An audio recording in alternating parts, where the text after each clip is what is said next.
ഇപ്പോ ഈ പറയുന്ന സിബിൻ തന്നെ ജാസ്മിന്റെ അടുത്ത് ഒരു ആംഗ്യം കാണിച്ചു എന്നത് വലിയ തെറ്റാണെന്നാണ് നമ്മൾ എല്ലാവരും പറയുന്നത്.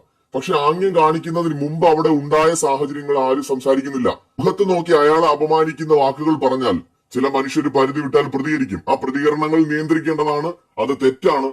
അതിന് സിബിന് കൊടുത്ത ശിക്ഷയും നമുക്ക് സമ്മതിക്കാം. അതുകൊണ്ടാണ് അതിന് നമ്മൾ തെറ്റെന്ന് പറയുന്നത്. പക്ഷെ അതിനു മുമ്പ് ജാസ്മിൻ അവിടെ കാണിച്ച പ്രവർത്തികൾ ആരെങ്കിലും ചോദ്യം ചെയ്തതായിട്ട് നിങ്ങൾ കണ്ടിട്ടുണ്ടോ? ജയിലിൽ കിടന്ന് ജാസ്മിൻ കാണിച്ചത് ഇന്ന് ചോദിക്കുമെന്ന് നമുക്ക് നോക്കാം. ഒരാളെ മുഖത്ത് നോക്കി വേസ്റ്റ് എന്ന് പറഞ്ഞും മറ്റതും മറിച്ചും വായി തോന്നിയതൊക്കെ വിളിക്കുമ്പോ എത്രയെന്ന് പറഞ്ഞാണ് മനുഷ്യർ കേട്ടുകൊണ്ടിരിക്കുന്നത്. അപ്പോ ഒരാൾക്ക് ക്വാളിറ്റി ഇല്ല എന്ന് പറഞ്ഞത് ഇന്നലെ വലിയ പ്രശ്നമായിട്ട് എടുത്ത് കാണിച്ചപ്പോ ഇത്രയും നാളായിട്ട് അവിടെ അപമാനിക്കപ്പെടുന്ന ജിൻഡോയെ കുറിച്ച് ഒരു അക്ഷരം പറയുന്നില്ലല്ലോ. ജിൻഡോയുടെ മുഖത്ത് നോക്കി മണ്ടനെന്നും പൊട്ടനെന്നും ഒക്കെ എത്ര തവണയാണ് വിളിക്കുന്നത്? അത് ആർക്കും ചോദിക്കണ്ട.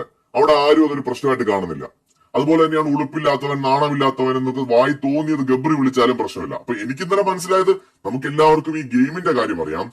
പക്ഷേ ഇത്